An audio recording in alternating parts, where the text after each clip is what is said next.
All right, Julia, thanks for coming to our July tug. Again, everybody, feel free to connect in the chat. This is the many ways that you can connect with us here at the Florida Tug. Easiest way is probably that email. Just say Orlando Tug. We used to be the Orlando Tug, and when we noticed that no one else in the state was doing anything the last few years, we asked them if we could combine into just the whole state, and they said yes. So right now we're the Florida Tug, but feel free to email us there, connect with us in any other different way that you might want to. See some people are putting some things in the chat, so that's nice. Feel free to connect with everybody as we go. You can send direct messages to each other if you'd like as well. The leadership here for the Florida Tug, it's myself and Yamil. Yamil couldn't make it today. He's a busy guy, so he will be here next time. But again, if you need to contact either one of us, you're welcome to do so. Both him and I are current Tableau ambassadors as well.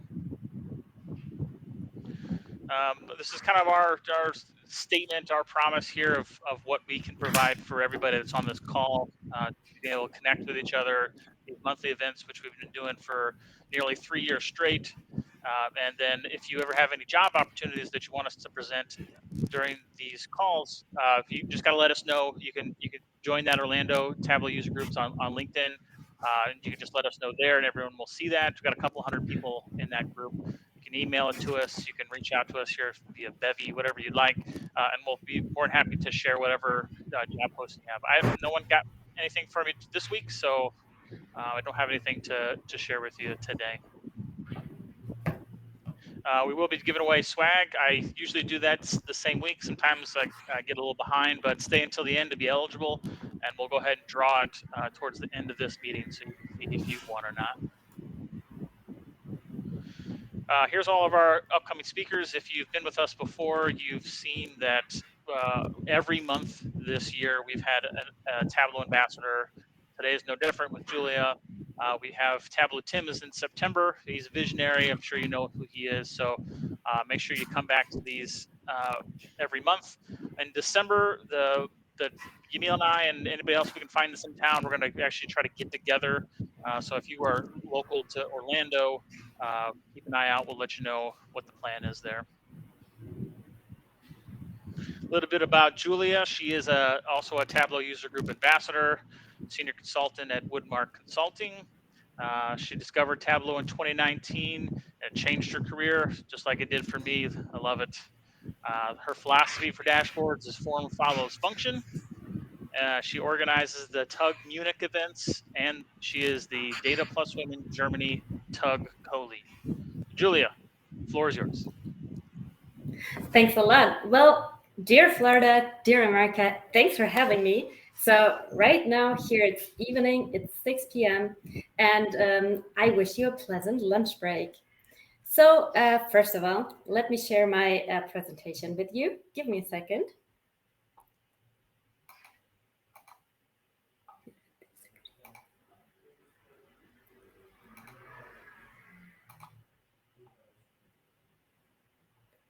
All right, it takes usually a few seconds for the window to pop up.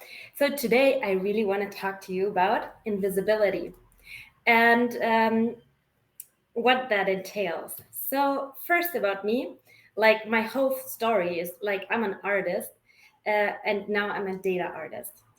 I actually studied art. I was like all for working as an artist. I used to be a printmaker, a sculptor. I still do it in my free time. But now I work with Tableau. I really like discovered Tableau and then changed my whole career. I've been doing Tableau for 4 years. Last year I was selected as a Tableau user group ambassador, and I came from nothing.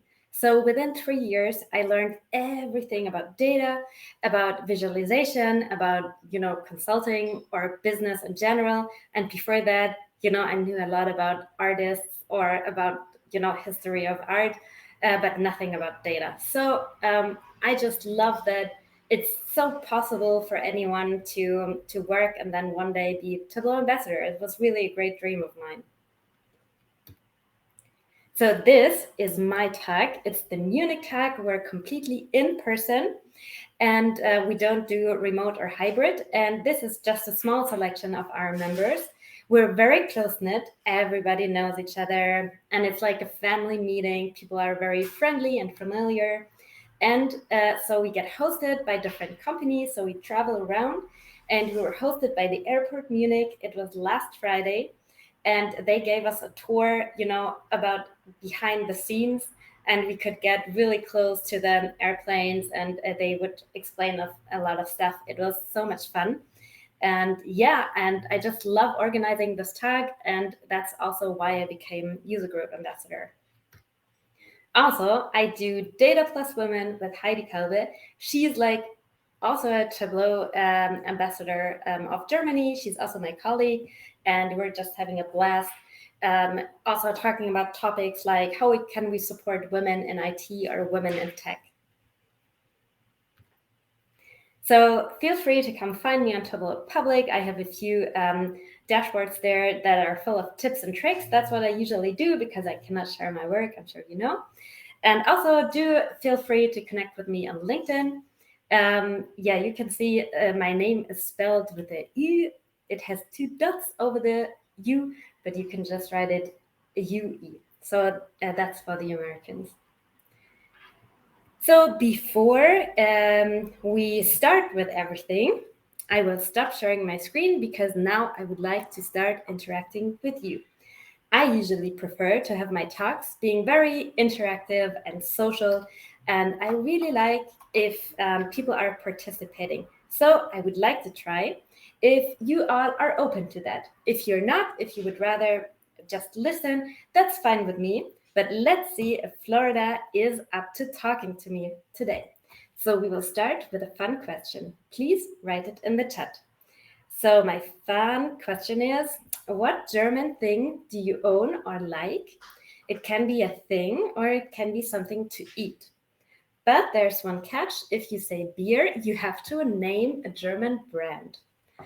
So I'm excited if someone will answer. Let's see what you're talking about. So we're having bratwurst, potato salad, car. Yes, can you please specify car?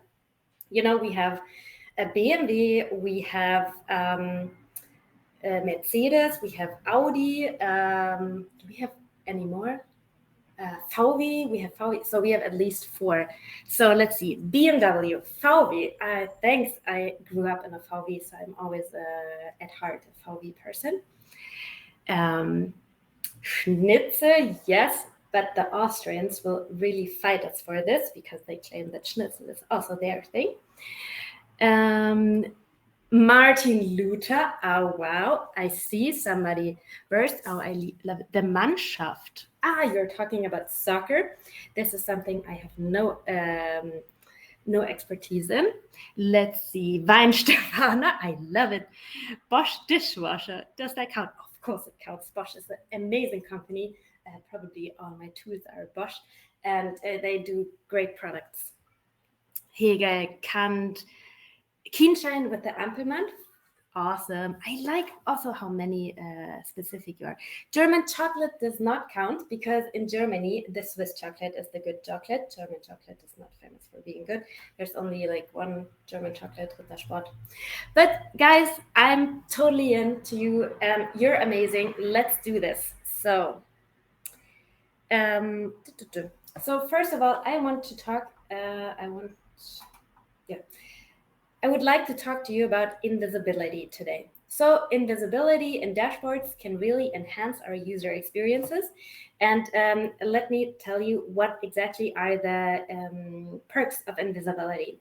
So we have more, especially I'm talking now about dynamic zone invisibility, the new feature that just came out. So can you just write to me in the chat, have you heard about dynamic zone and invisibility? Have you used it? So answer with yes if you have used it. So I know like how advanced I will be, but don't be scared. I will do everything from scratch. And so what I love about this new feature, it allows you to open and close elements on the dashboard, but not only one element as we have known before, but several at the same time. And we can do it via parameters. So that leaves us a lot to play with. So the first perk of this feature is adaptivity. It's we have more power to give individual users the tools to create the dashboard or the analyses they need. For example, we can leave out certain things, might be charts or context. So yeah, it's suddenly possible to tailor a dashboard to more than one group, but having the same dashboard. Legibility and data literacy is also a point. We can provide information and context to only those who need it, for example, because they're new to the dashboard, they start using it, or they haven't used it in a long time. But we can remove it for those who use the dashboard every day and are very familiar. And as you know, if we remove clutter, we have a more sleek design, we have more space and more room for our information, and make the overall user experience of using the dashboard much more clean and smooth. Then we're able to implement an app-like feeling. Samuel Parsons put it that way. He's also one of the main sources of inspiration for this talk. We can, for example, click on something, and instead of clicking again and closing it, and then clicking on something else and opening it, we can just click on A, open A, click on B, close A, and open B at the same time. Does that sound difficult? I will just show it to you in the dashboard. So, but I think it's important that we're getting closer to the user experience of an app or of a website, because as somebody who focuses a lot on user experience, I know how important it is to have that intuitive feeling and to really catch the user doing something that feels intuitive and native and not have like this old feeling. So yeah, smooth user experience, really big point. Expand and collapse certain visuals that need more detail. For example, a map that's usually always need a lot of space. And now we can integrate a map and just expand it if we want to analyze it, and then collapse it if we're done. So we're using the space we have more efficiently.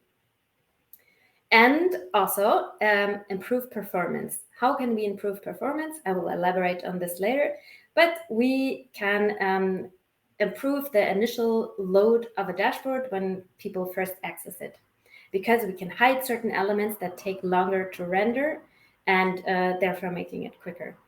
So what we're doing today, dynamic zone invisibility, is an everyday feature. I could have used it in every single use case I've done in the last 4 years.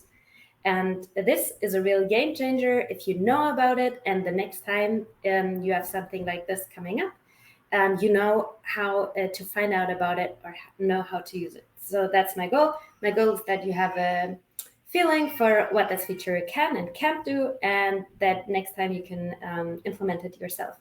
So it's also cool if you want to click along. I will be slow enough to tell you exactly what to click, and depending on the time and how interested in specifics you are, we can discuss it. So the next thing, let's see what's going on in the chat. Yes, no more sheet swapping, heard about it. All right. So now I really need to know, how good are you with containers? Because for this feature, you really need to be a container wizard. I know containers is a pain for many, many people. Even advanced people are sometimes having problems with containers. I think I, for a long time, didn't know how to deal with them.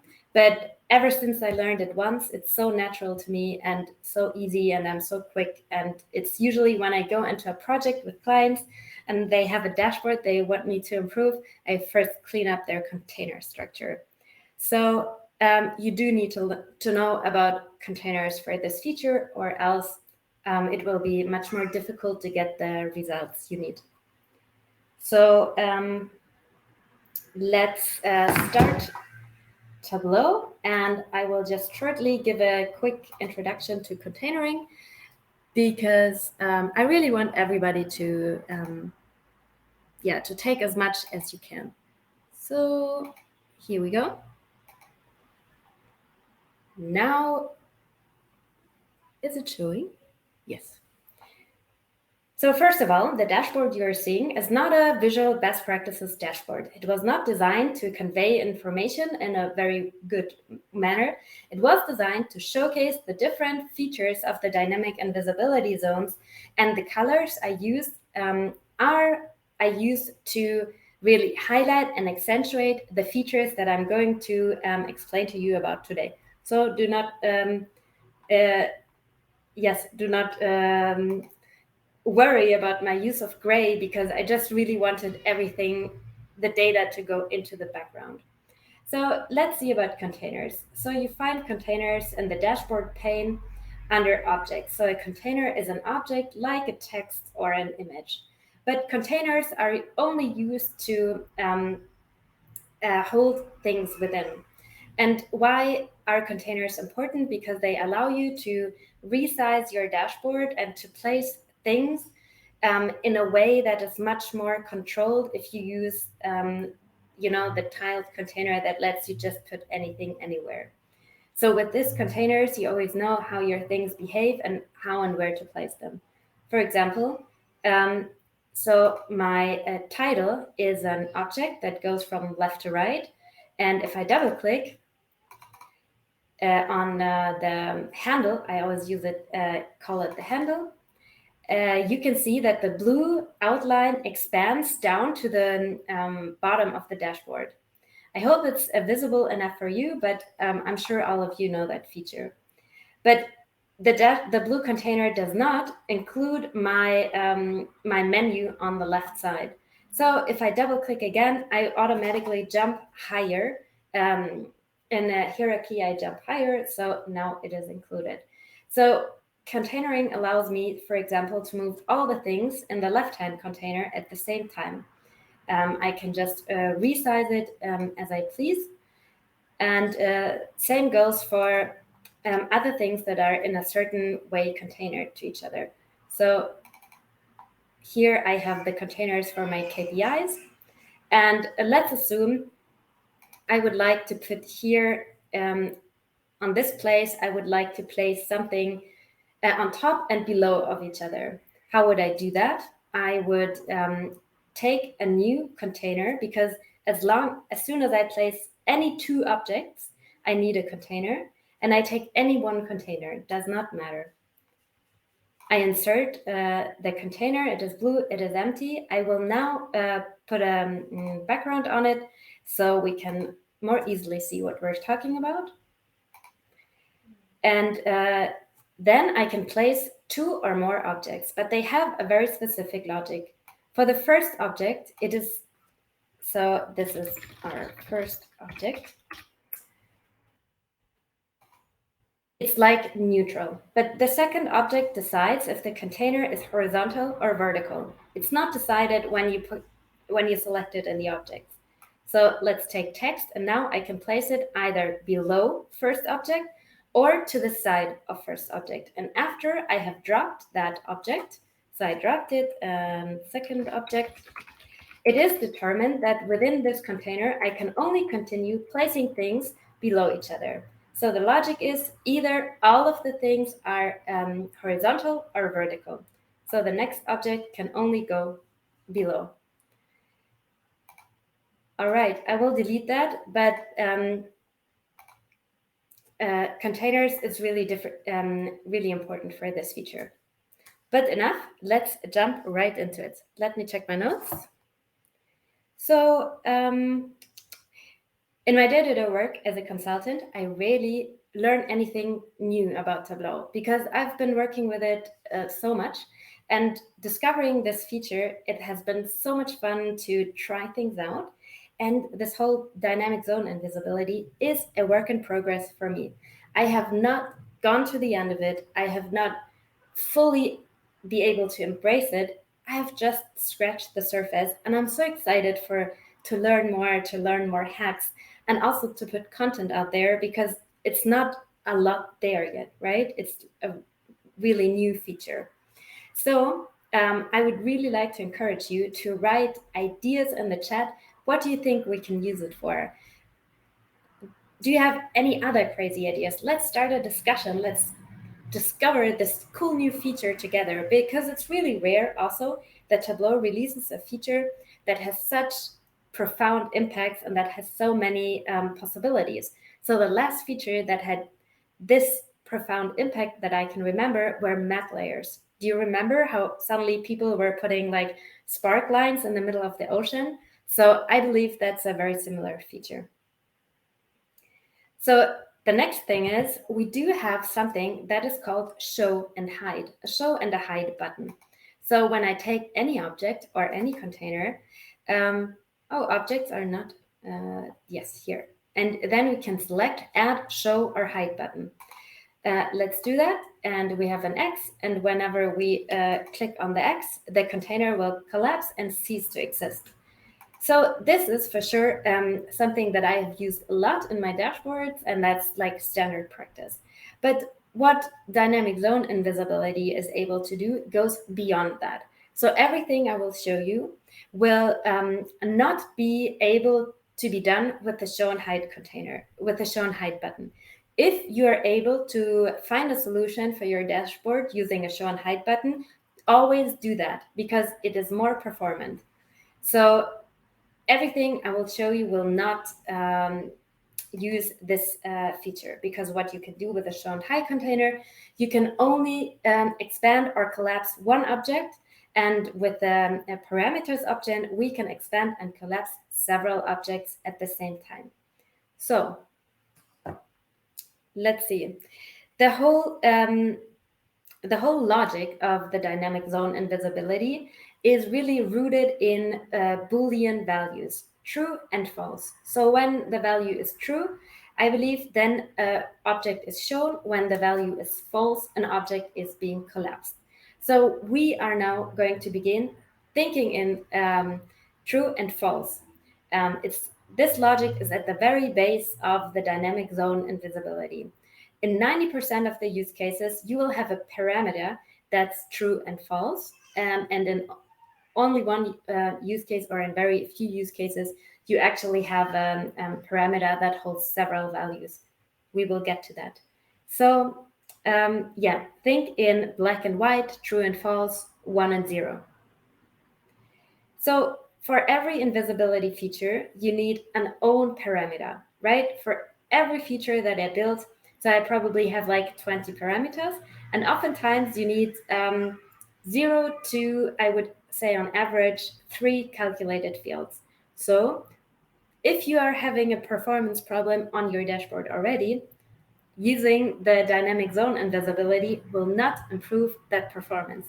So stay away from this feature if you have very large data sets, because of all the calculated fields, it will hugely blow up your workbook if you use this feature too many times. And it can slow your dashboard down. More to performance later. So the most common use cases I have found so far, but I'm really counting on your creativity to maybe come up with some more use cases, is to provide info text on not only one place of the dashboard, but on several places. To also provide filters, maybe include them directly in the visualization, but on several places. To have unique worksheets that are triggered by different worksheets. So for example, the sales worksheet you can see now here has a green outline. So these visualizations are unique to the sales KPI. If we want to deep dive into profit, we can click on profit and we will see totally different visualizations that are unique to profit. And same goes for returns. Clicking returns will show you just very different visualizations that are meant just for this KPI. So we have here 3 individual worksheets that trigger this dynamic zone invisibility feature.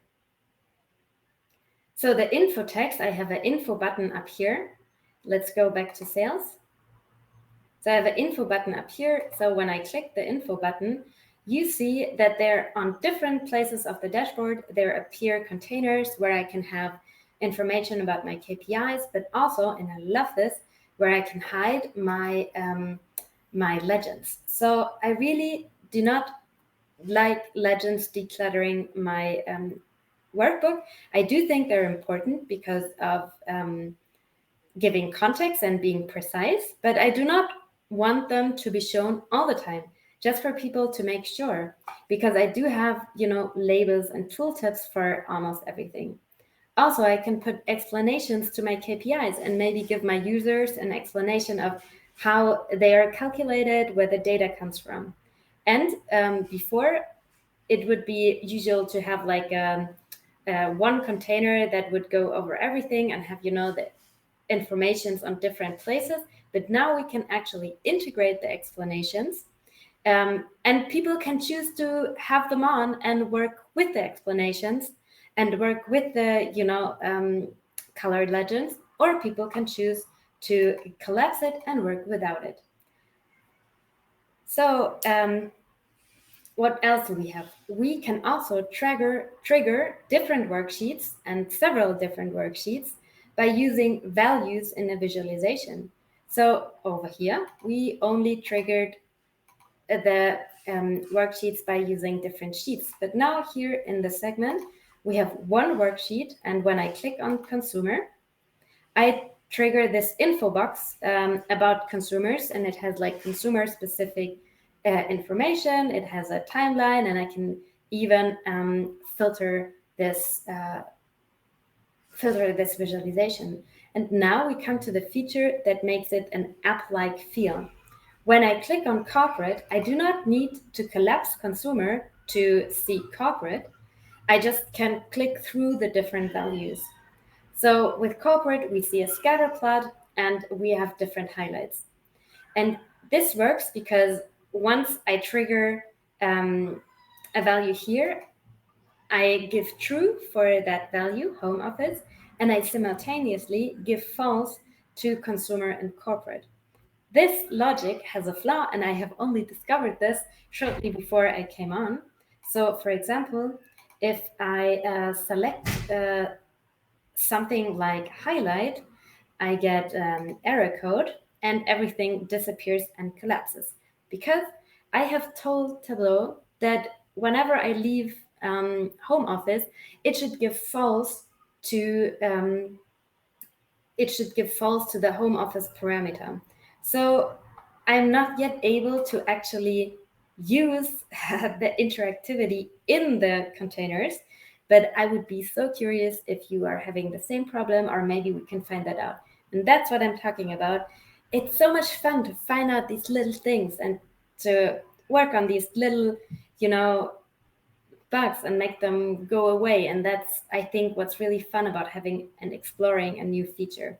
So yeah, if you have any ideas, write them in the chat and we can try them out together. So next up is filters. So when I click on filters, I have on different places of the dashboard appear different filters. I can here highlight a manufacturer, or I can filter countries.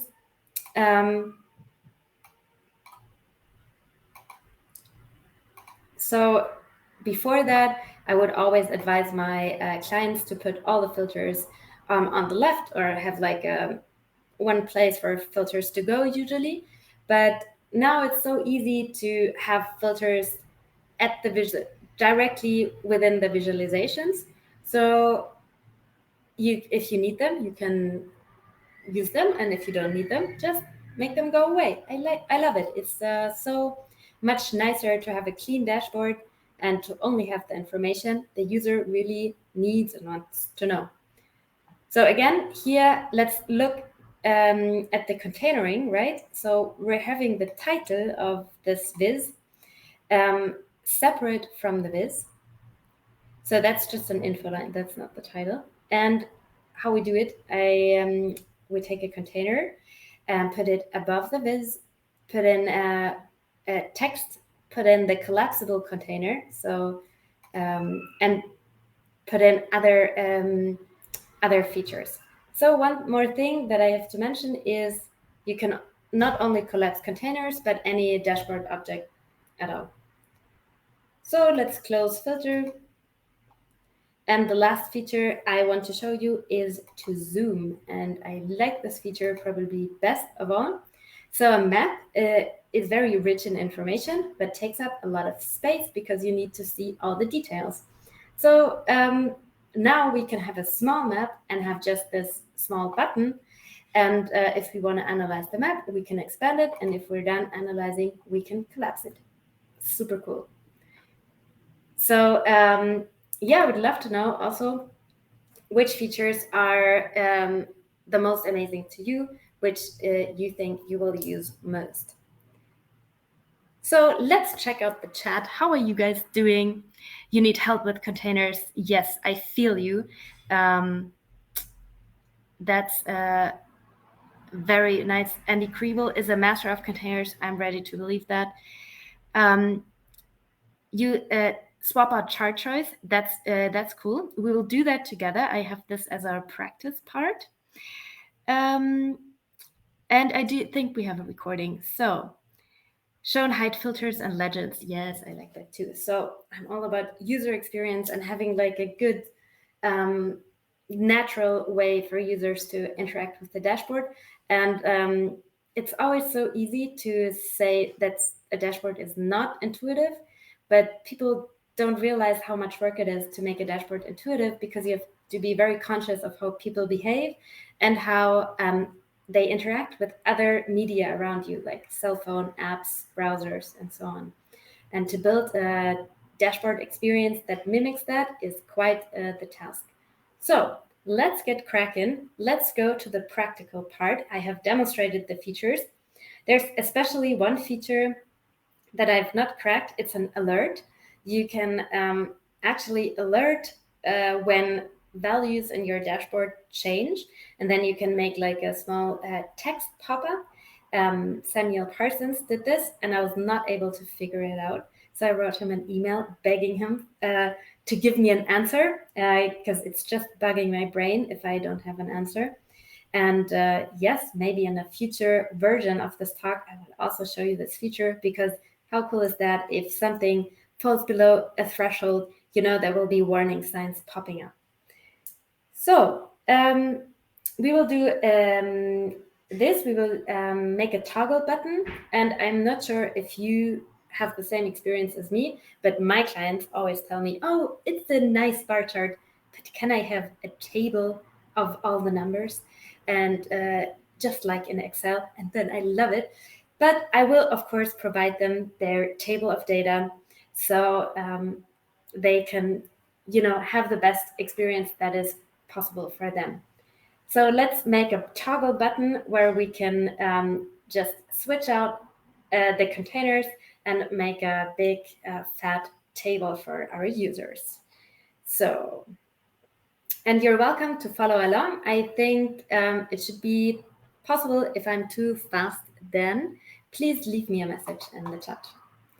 Let's go. So first of all, we will create a parameter, and I have already created several parameters. So it's really a parameter party.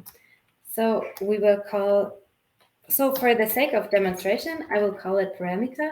So you better recognize that this is the parameter I'm currently working with. So it has to be Boolean. As in almost all cases, it's Boolean. I'm not sure how to pronounce that in English. So then we will add our table to the viz and make sure that the other two tables that we do want to collapse are in one container together.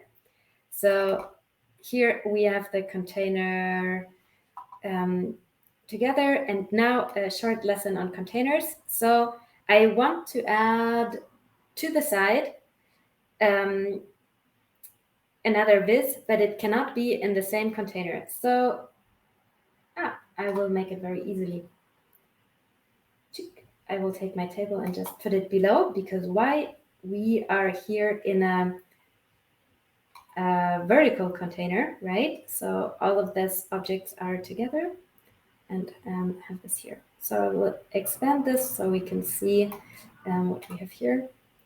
I already did a table. It's very simple. It's just for demonstration purposes, right? It's just a sheet where I put the manufacturer and some KPIs.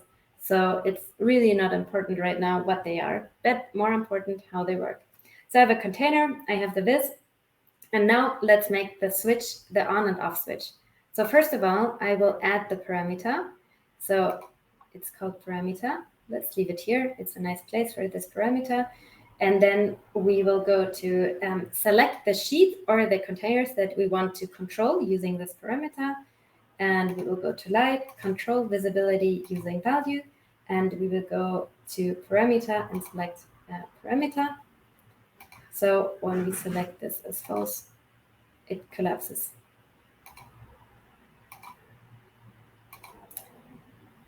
So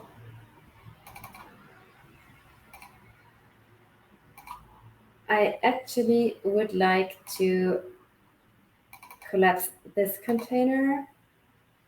It already is controlled by visibility using value. So let's solve it a different way. So you could actually probably do a container within a container and then have the two. But I will just remove this from the tiled outfit, give it a background so we can easily see it. Let's do a gray background and expand it. So when we use the toggle button, this will just appear on top of any container.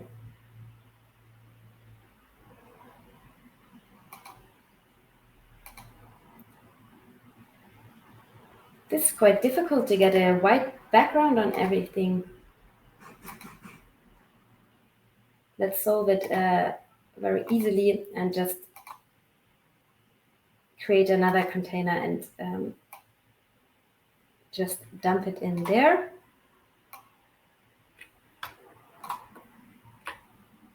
So here it's much more easy to create a uniform background. Take our viz and drop it in that floating container.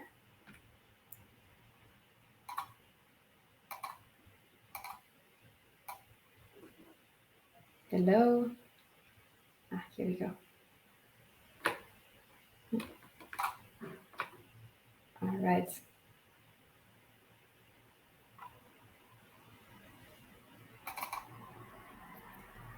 So let's resize it really quickly.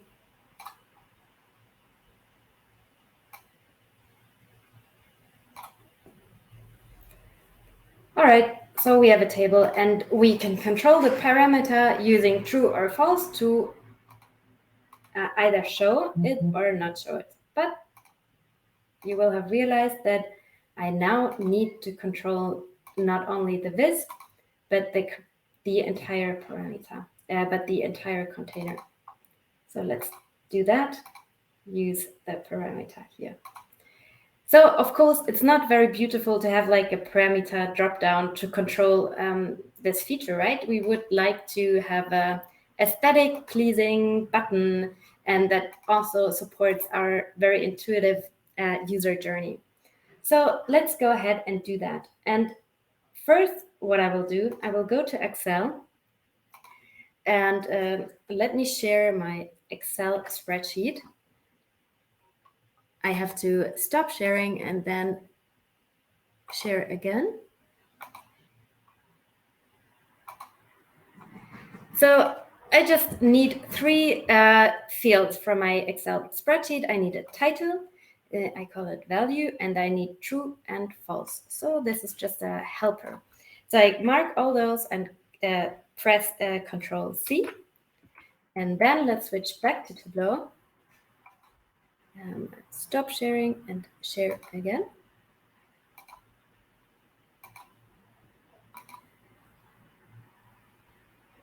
Now I go to a new sheet and just paste. What it will do, it will create a small little data source from our clipboard. And as you will have noticed in the top left corner, I already have 3 helper data sources.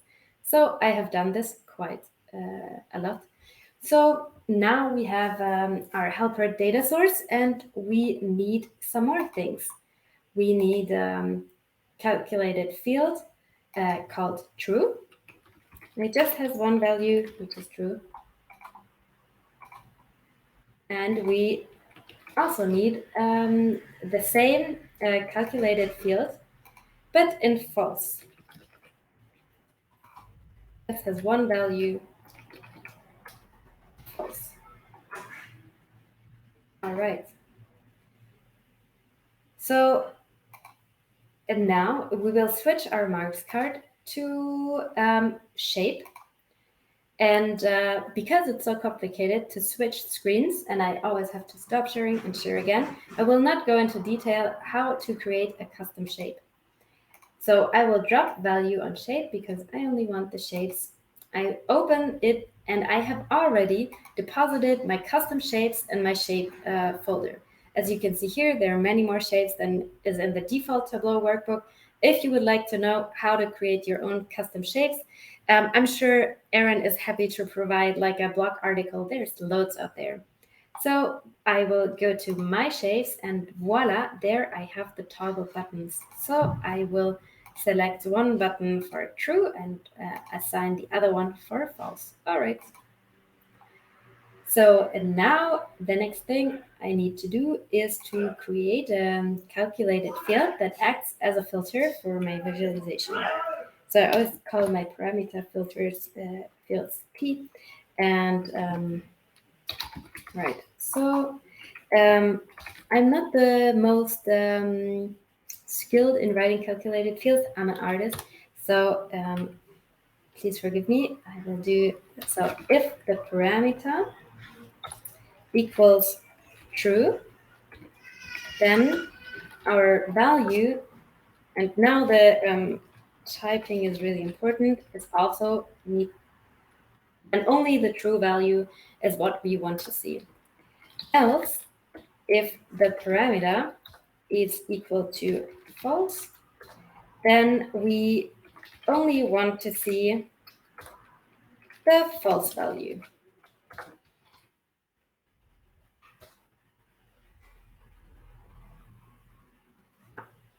Here we go. All right, so let's look at our parameter and show it. So right now, the parameter is on true. So when we put the field in the filter and select true, we should only see the true toggle button. All right, there it is, perfect.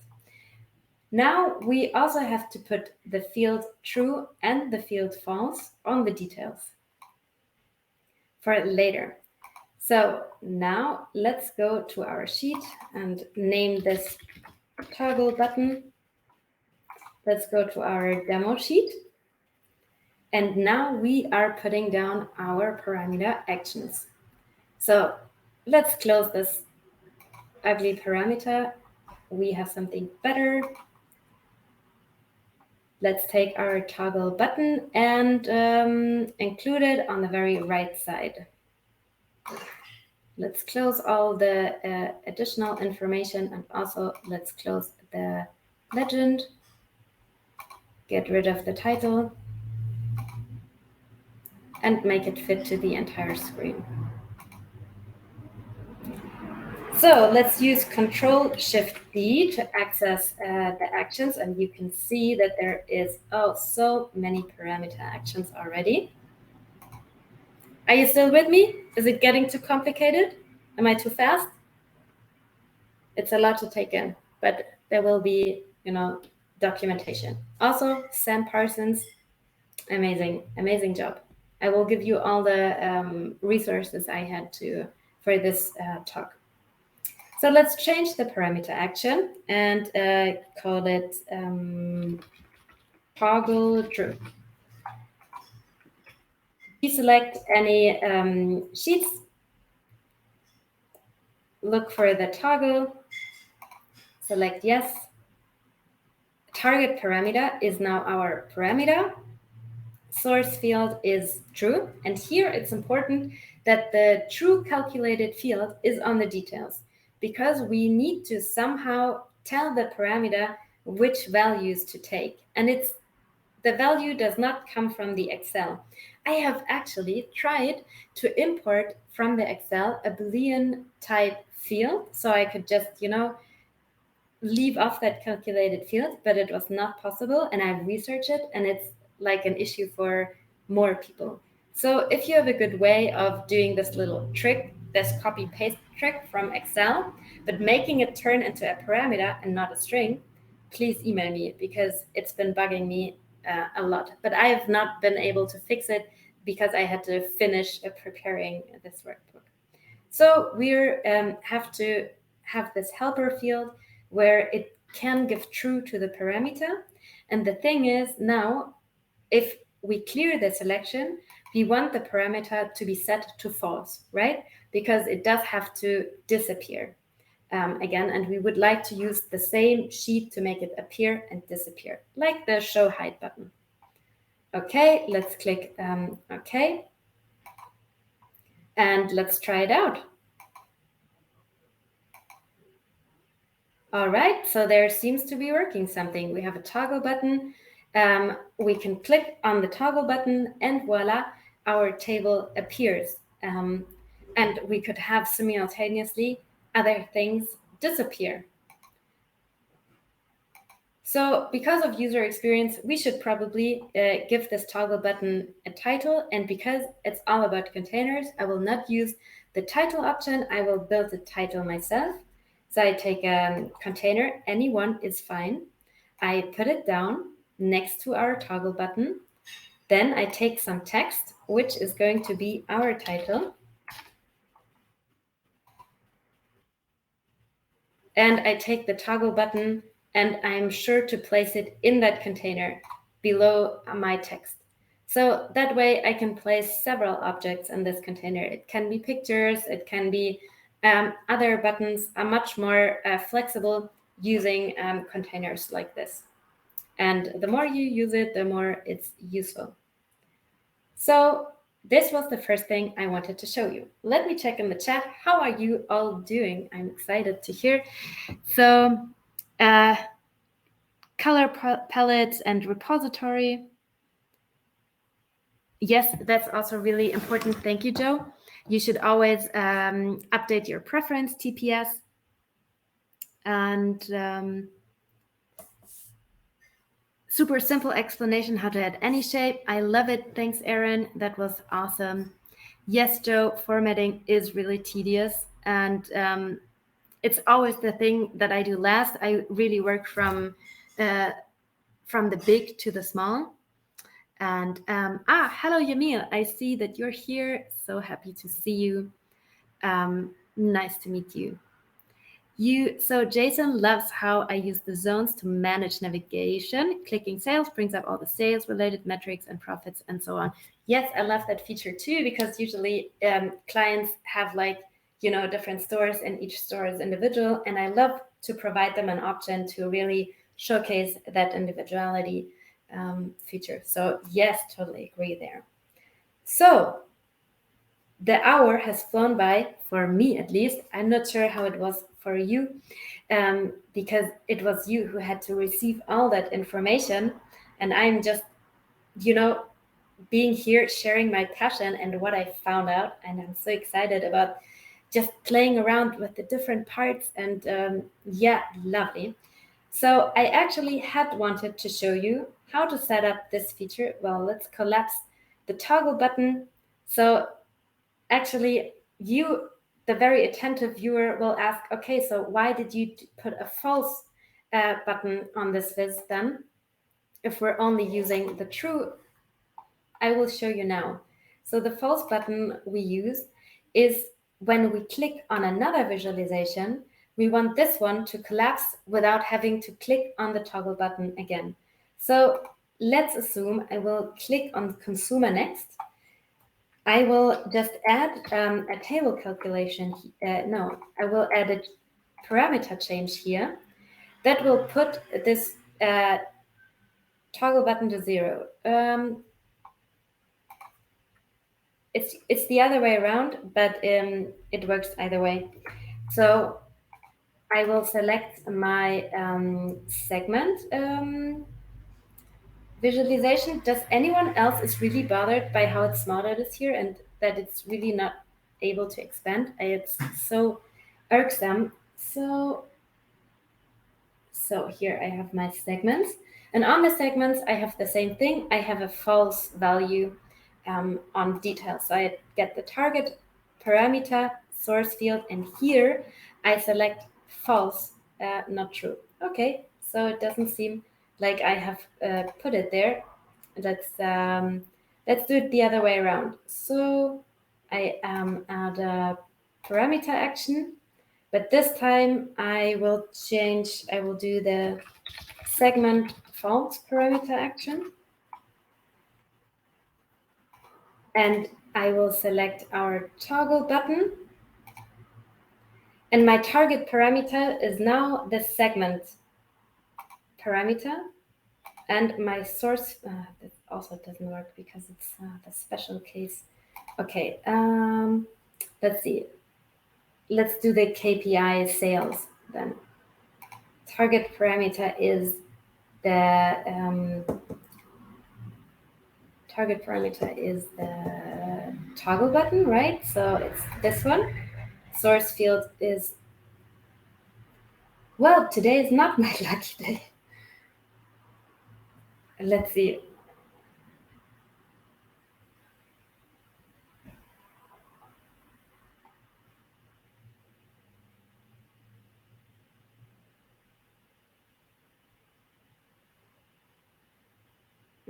Okay, I will do the Zoom one.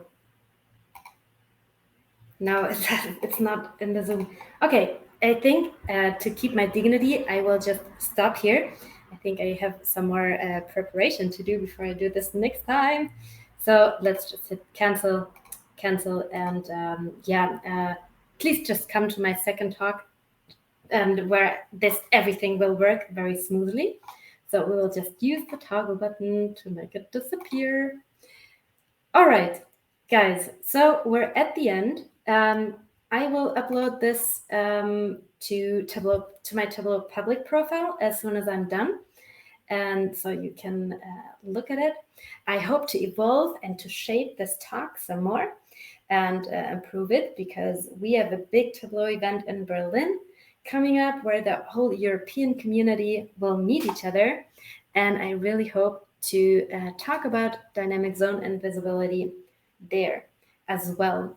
So please give me some feedback on what you would like me to do different for other users, and share with me your inspiration about this feature. And write to me on LinkedIn, or meet me at a Tableau event. If you're ever in Munich, be sure to stop by and say hello. We have meetings every 3 months. And I will be sure to give you a Butterbrezel, a Schnitzel, and not maybe a BMW, but everything else. So guys, thanks for sticking with me and being patient. It was my first time presenting this feature. So I hope you now know what this feature can do. And if you want to use it, you know how to look it up. And if you have any questions, I'm here to answer them. Thanks, Julia. I did have one question for you. Yes. So myself and a couple others had mentioned in the chat that our employer doesn't have a new enough version of Tableau to use this feature. At your work, did you are you able to use it there, or are you guys using the cloud? How is it working for you? I'm using desktop. So I'm a consultancy, so it's really not for us to use, but rather for my clients. And then it's, of course, they're usually 1 year behind in having the latest Tableau version. But, it will be there eventually. And also it's part of I always see it as part of my job to explain to people why it's important to upgrade, not only because of security issues, but also because of advanced capabilities. So I would advise you to really just start using this feature and showcasing it. And that very quickly can become an argument of why your server should be updated. So it should be Yep. this way around. Yep, that is a good way to use that. Is like, look what we could have if we were upgraded. So kind of push them forward to that. Well, that's all the questions I had. I don't see any in the chat. I just wanted to draw a couple of names here. We usually do three of these, so I'll go ahead and spin this for the winners for this month's swag. This is the first time actually doing it on screen, so that'd be interesting. Danielle. Yeah. All right. Congratulations. We'll do 2 more of those. So what is the swag? Is it a t-shirt? And what's It's on the t-shirt? $25 worth of swag from the Tableau store, Ah, all right. and I've got 25 with your name on as well. Shipping might be a bit, but whatever. They'll take care of that. All right, last one.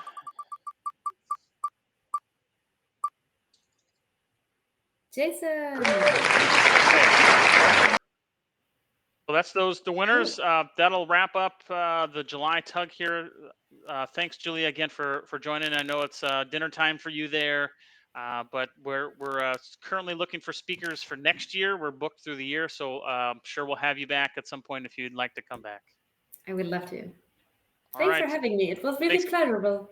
Yep. Thanks, guys. Thanks, everybody. Have a great rest of your summer. We'll see you for the August event.